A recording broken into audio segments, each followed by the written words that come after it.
Hi friends, welcome to my channel Tejupriya world and vlogs.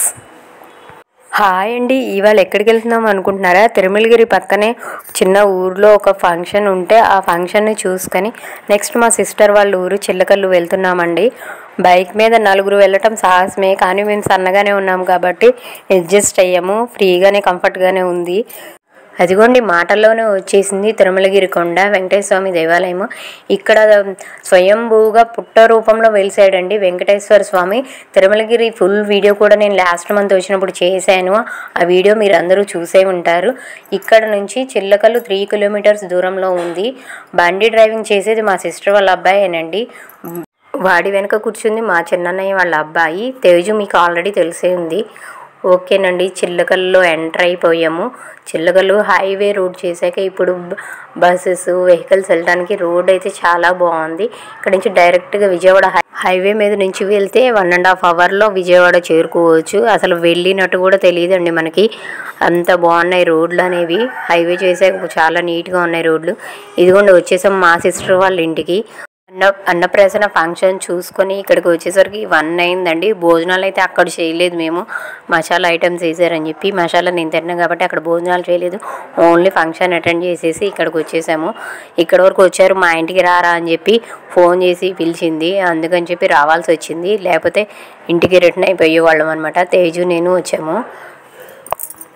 ఇంట్లో అలా అడుగు పెట్టామో లేదో బోసినవ్వలు జై ఎదురుగుండా చక్కగా కూర్చున్నాడండి. కొత్త చేస్తాడేమో, మమ్మల్ని చూసి ఏడుస్తాడేమో అనుకున్నాను. లాస్ట్ 2 వీక్స్ బ్యాక్ వచ్చారు వీళ్ళు. వచ్చి మా ఇంట్లో కూడా 4 డేస్ ఉన్నారు కాబట్టి గుర్తు పెట్టుకున్నాడు అనుకుంటా మేబీ. కొత్త ఏమీ చేయలేదు, చక్కగా ఎత్తుకుంటే దగ్గరకు వచ్చాడు, ఏడవకుండా గుర్తుపెట్టాడు బాగానే. మా సిస్టర్ వాళ్ళ అబ్బాయి తిరుపతి వెళ్ళొచ్చాడంట నిన్న ఈవినింగే. ఫ్రెండ్స్ అందరూ కలిసి చక్కగా వెళ్ళొచ్చారు. ఇవాళ మార్నింగే పాలు పొంగిచ్చేసి చక్కగా దేవుడి దగ్గర వాళ్ళు బన్ను తీసుకొచ్చిన లడ్డు ప్రసాదాలు అన్నీ పెట్టి పూజ చేసేసింది. ఆ లడ్డు ప్రసాదం పెట్టమ్మా ముందంటే దేవుడి ప్రసాదాన్ని పెడుతుంది. తిరుపతి వెంకటేశ్వర స్వామి లడ్డూకున్న టేస్ట్ ఏ లడ్డూకి ఉండదండి, మీరు గమనించి చూడండి. ఆ టేస్టే వేరు, అసలు డిఫరెంట్ టేస్ట్. ఇంకా లడ్డు ప్రసాదం ఉంది, ఇంటికి తీసుకెళ్ళు అని ఆయన చెప్పింది. ఎక్కడ మర్చిపోతాను అని చెప్పి ముందే నేను తీసుకొని చక్కగా హ్యాండ్ బ్యాగ్లో పెట్టేసుకున్నాను అనమాట. వెళ్ళేటప్పుడు తీసుకెళ్దాం అనుకుంటాను కానీ ఒక్కోసారి గుర్తుండదు, మర్చిపోతాను అని చెప్పేసి హ్యాండ్ బ్యాగ్లో పెట్టేసుకున్నాను ప్రసాదం. వీడేమో జై మెలికలు తిరుగుతున్నాడు, ఏంటో సిగ్గుపడుతున్నాడు ఆడపిల్లలాగా. జైకి అటువైపు పడుకుంది ఎవరు అనుకుంటున్నారా? మా చిన్నన్నయ్య వాళ్ళ అబ్బాయి సిద్ధు. వాడేదో డ్రైవింగ్ చేసినట్టుగా రెస్ట్ తీసుకుంటున్నాడు. నెక్స్ట్ భోజనాలు ప్రిపేర్ చేసేసింది. దొండకాయ ఫ్రై అంట. ఫోన్ మాట్లాడేసరికి లైట్గా మాడిపోయింది. ఏం పర్లేదులే, అడ్జస్ట్ అవుదాంలే. నెక్స్ట్ చింతకాయ పచ్చడి, చారు, రసం, ఇంకేం చేసింది, బెండకాయ కూర, ఇవన్నీ ఐటమ్స్ రెడీ చేసి ఉంచింది. ఓకే, అందరు పాప ఆకలి మీద ఉన్నారు. 1:30 అయిపోయింది కాబట్టి పిల్లలందరూ ఆకలి మీద ఉన్నారు. పాపం మా సిస్టర్ ఫోన్ చేయగానే అక్కడ భోజనం చేయలేదు, మసాలా వేసారని చెప్పి చెప్పగానే అర్ధగంటలోనే అన్ని ఐటమ్స్ ప్రిపేర్ చేసి పెట్టేసింది. ప్రేమగా వడ్డిస్తుంది. జయ్యేమో తింటాడేమో అంటే అబ్జర్వ్ చేస్తున్నాడు తప్ప నోట్లోకి ఏమి పోనీయట్లేదు. యాక్చువల్గా పిల్లల అందరి మధ్యలో ఉన్నప్పుడు తినడానికి ఇష్టపడతారు. సపరేట్గా వాళ్ళకి గిన్నెలో వేసి పెడితే వాళ్ళకి ఇష్టం ఉండదు. ప్రత్యేకంగా అటు ఇటు చూపించి తిన్నా కూడా వాళ్ళు అంత ఇంట్రెస్ట్గా తినరు. మనతో పాటు కూర్చోబెట్టి తింటేనే ఒక 2 ముద్దలన్నా తినగలుగుతారు. పిల్లల్ని ఎప్పుడైనా గమనించండి, ఇంట్లో అయితే ఏమీ తినరు కానీ వద్దు అంటారు. భోజనాల దగ్గరికి వెళ్ళేసరికి చక్కగా ఇస్తారు వేసుకొని పెద్దవాళ్ళతో పాటు కూర్చొని తినమంటే దానికి రెడీ అయిపోతారు, నాకు సపరేట్గా ఇస్తారు అని చెప్పి. మీరు ఎప్పుడైనా గమనించండి, ప్రతి ఒక్క పిల్లలు అంతే. ఇంట్లో అయితే తినరు కానీ భోజనాల్లో తినమంటే తింటారు. వీడి గిన్నె ఖాళీ చేసేసి దాంతో ఆడుకోవడమే సరిపోతుంది, అన్నం మొత్తం గుమ్మరీయటమే సరిపోతుంది. అది వాడికి ఒక ఆనందం, థ్రిల్లు.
మా చిన్నప్పటి కబుర్లన్నీ చెప్పుకుంటూ చక్కగా భోజనాన్ని అయితే కంప్లీట్ చేసేసాము అందరం కలిసి.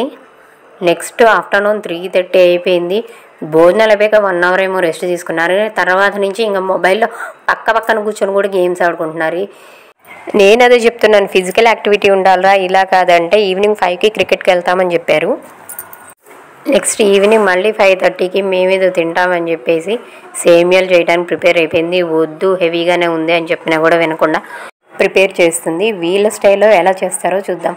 ఫస్ట్ నెయ్యి వేసి సేమియాని అయితే లైట్గా వేపేస్తుంది. నెక్స్ట్ పాలు ఒక 1/2 లీటర్ తీసుకుంటుందంట. మేబీ లీటర్ అయి ఉండొచ్చు. అవి పాలు వేడి చేసేసుకొని అవి మరిగిన తర్వాత సేమియాని డైరెక్ట్గా అందులో వేసి ఉడకబెడుతుందంట. నేనైతే ఫస్ట్ నీళ్ళల్లో ఉడకబెట్టిన తర్వాత వేడివేడి పాలు తీసుకొచ్చి అందులో యాడ్ చేస్తాను. ఒక్కొక్క ఊర్లో ఒక్కొక్క స్టైల్లో ఉంటాయి కదా వంట పద్ధతులు అనేవి. వీళ్ళ స్టైల్ వీళ్ళది. ఇప్పుడు దోరగా వేయించిన సేమియాని ఒక ప్లేట్లోకి తీసుకుంది. నెక్స్ట్ అదే బాండిలో చక్కగా 2 స్పూన్స్ నెయ్యి వేసుకొని డ్రై ఫ్రూట్స్ని వేపేసుకుంది. వేగిన డ్రై ఫ్రూట్స్ పక్కకు పెట్టేసుకొని ఈలో పాలు మరిగిపోయినాయండి. ఇందులో సేమియా వేసేసింది. ఈలోపు జై పరిగెత్తుకుంటూ వంటగదిలోకి వచ్చేసాడు. వాళ్ళ మమ్మీ ఏం చేసేస్తుందో అని చెప్పి ఆత్రంగా సంకెక్కేసాడు అనమాట. మన వైపే చూస్తున్నాడు. హాయ్ చెప్పినానా అంటే హాయ్ అని 2 సార్లు చెప్పాడు. బౌల్స్ అన్నీ ప్రిపేర్ చేసేసింది సేమియా మరిగేలోపు.